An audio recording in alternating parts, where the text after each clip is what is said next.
Okay, excited to be back. We had a bit of a break. Things have been a bit hectic for me, but here we are. We're back. So we're continuing to read Shara Bitachon, The Gates of Confidence, part of the greater book of the Duties of the Heart, Chovat HaLevavot, written by Rabbi ibn Pekuda around 1,000 years ago. And again, this book talks about the virtue of confidence and the ultimate confidence in God and God alone. And so we're starting chapter 1. Till now, we finished the introduction. We spoke about broad definition of confidence. We spoke about the distinction or the fallacies that come with confidence, and also a few distinctions between, we'll say, people who have confidence in their art and their skill set versus confidence in God, and what are the benefits or advantages of someone who has their confidence fully in God and not just in their capabilities. So Perek Rishon, the first chapter, Ach mahut הביטחון היא מנוחת נפש הבוטח, ושיהיה ליבו סמוך על מי שבטח עליו שיעשה הטוב והנכון לו בעניין אשר יבטח עליו, כפי יכולתו ודעתו במה שמפיק טובתו. Okay, so break this down. First of all, we just started. This is the first chapter of the book, right? We just finished the intro. We're starting the first chapter, and it says the essence of confidence is that the person who is entrusting someone else is calm. He is calm. And he could rely, his heart is reliant on that who is entrusted, who he has entrusted. That what does he trust? He trusts that that person that he's entrusting, or the thing that he's entrusting, will do what is good and right to do, regarding what we relied on or what we're entrusting the person with. So if it's a friend, right, for example, we trust that that friend has our best interests in mind, and then he's going to do what is right and good for us. And then we know that they're going to give their best effort, right? But it's still to the extent of the person's abilities, right? And knowledge. From understanding what is the right thing or the good thing to do, right? So still there's a fallacy. When we entrust someone else, we're still dependent on that person's capabilities. But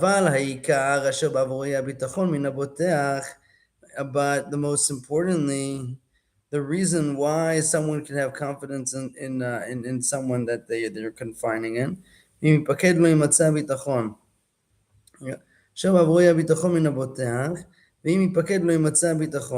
So if something happens to the person we entrusted or we confided in, then we lost our confidence, right? Because that person's gone. So if, God forbid, someone trusts his friend with something, with a secret or with a key to a safe, and then that friend died, he hid it, and now he died, and you have nothing. What can you do?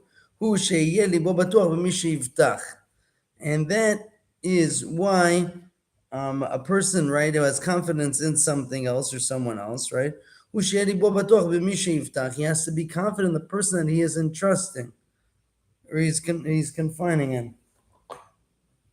One second here. Make sure.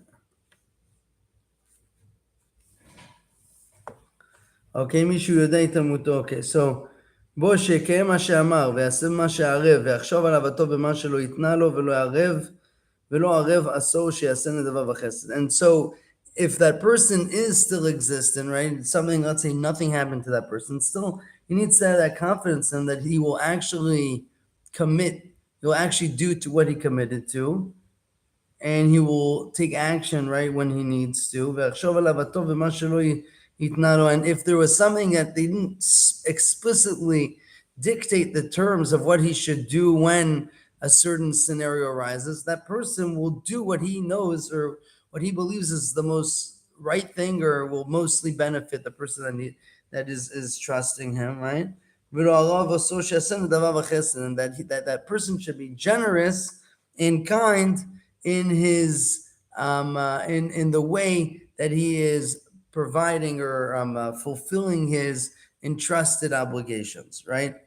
So we see here that even when someone, what is confidence? Confidence has, when you were giving confidence to someone, there's so many different limitations. And the first one, right, the whole concept of confidence is that you feel secure, you feel calm, that you could rely on someone, right? And then when you finally rely on that person, we really know what we're relying on. Saying is we can only trust this person to the extent that that person's capability, right, knowledge and abilities there. So what happens if the person dies? So we have a certain fallacy. Okay, can we fully 100% trust this person? Well, it seems like even if the person's 100% worthy, he's still prone to different environments. And then also we have to remember that when we entrust someone, we can't come up with all the different variations or potential circumstances in the world. And so we really have to give the person a lot of confidence that he will make the righteous and best decision that align best with our interests, if he understands what those interests are at all,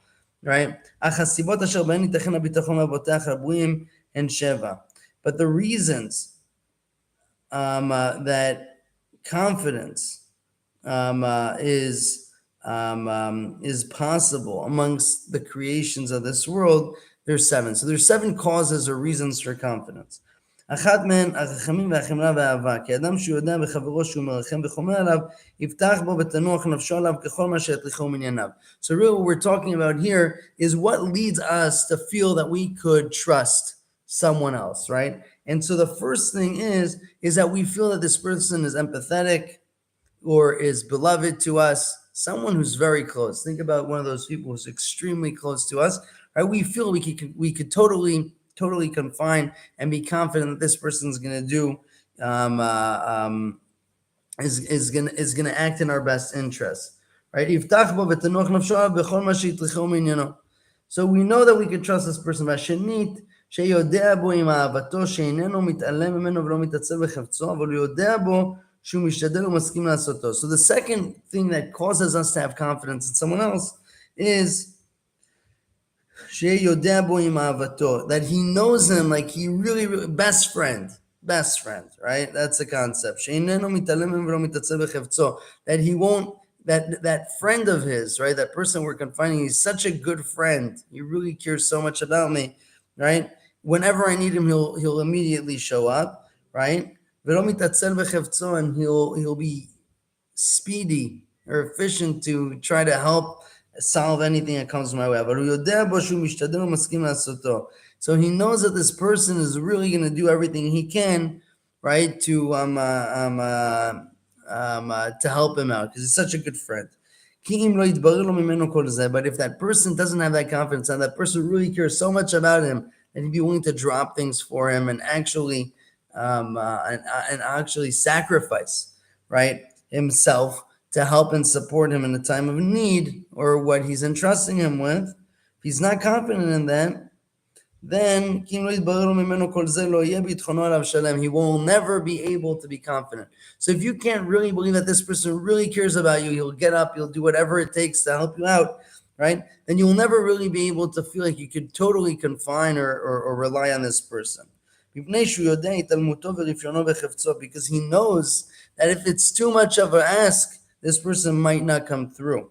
And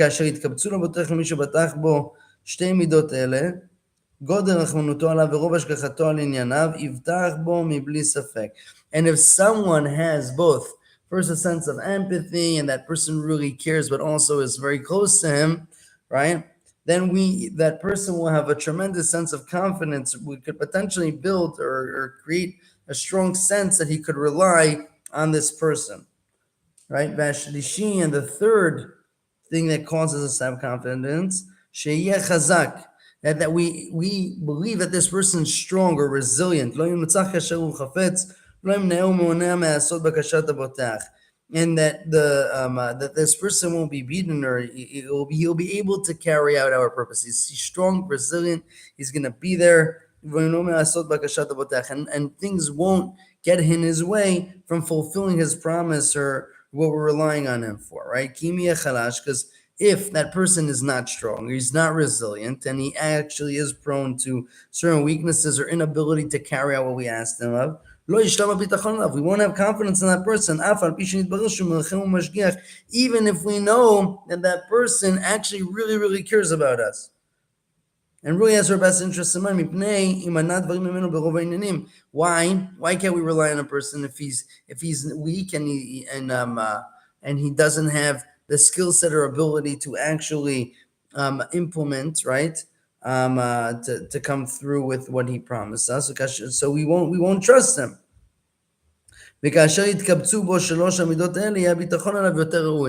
And when if someone has these three virtues, which is the first one is that it's someone who has empathy towards him. It could be like a parent or someone who really cares about him and really wants their best interests. Or second, it's someone who is such a good friend. There's a relationship, a very strong relationship element that this person will sacrifice whatever he can to make things happen. And third, right, the third thing that we're talking about is that person is strong enough, capable enough, knowledgeable enough, and so forth to withstand the challenges to fulfill their obligations towards us, or the obligation which we're relying on for and that's sake. So this is 3 things. We have another 4 to go. Have a great one.